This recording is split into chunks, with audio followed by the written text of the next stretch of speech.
هذا الجزء الثاني اللي انا تألمت وجاي وكنبكي، لا اله الا الله محمد رسول الله. هذا الجزء الثاني من الحلقه، من الفيديو اللي انا سجلت لكم اللي قلعنا وهزينا هاد الناس هادو. بغينا كلاله الله يشافيكم. انا داخل انا ما بقيتش عارف اش نقول لكم والله، يعني لا اله الا الله محمد رسول الله. شفت هاد المعاناه ديال هاد الناس، شوف الحاله كيفاش دايره. شحال صورتي فاش هبطتي؟ شحال صورتي ديال الفلوس؟ الفرانك اللي صورتي. تخيلوا معايا 8 كيلومتر اللي ضربنا دابا ديال الجبال، والجبال الواعره يعني.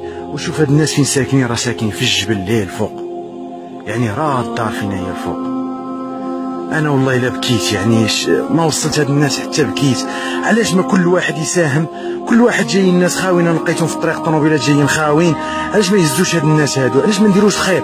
هاد الدوله دارت لينا الطريق، ها هي الطريق جايه حتى لهاد الجبال هادو، يعني شوف الجبال وجايه لي من الطريق. اش بغينا؟ بقى لينا غير حنا المواطنين نديروا ايد في يد ونتعاونوا مع بحال هاد الناس هادو.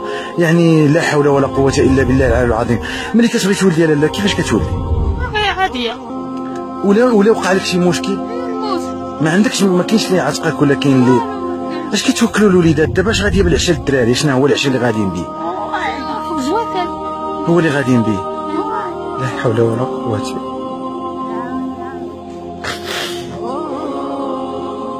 الله يكون معكم والله، يعني الله يكون معكم. هذا هو اللي قدرت نقوله. يعني شوفوا من هاد الناس الطوموبيلات كيبداو دايزين خاوينه عباد الله. ولقينا واحد الراجل وواحد الطفله صغيره حتى هي. شوفوا على حالها كيفاش دايره.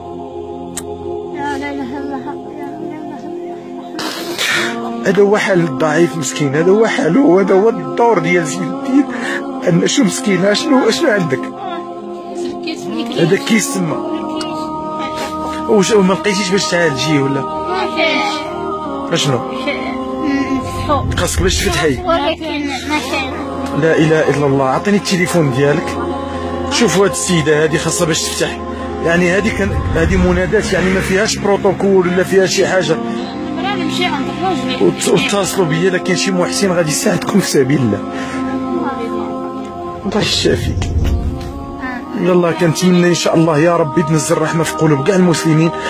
بغيت الناس يتحركوا، بغيتهم يديروا بحال هادشي اللي كندير انا، ونناضلوا باش نتعاونوا مع بحال هاد الناس هادو. واللي قسم الله راني غادي نساعدهم. ساعدوا حتى نتوما بحال هكا باش ان شاء الله نديروا في ايد ونحاولوا هاد الناس، نحاولوا واخا ندخلوا لهم الفرحه عاديه الولد ولا جوج. الله يجيب الشفاء للجميع يا رب.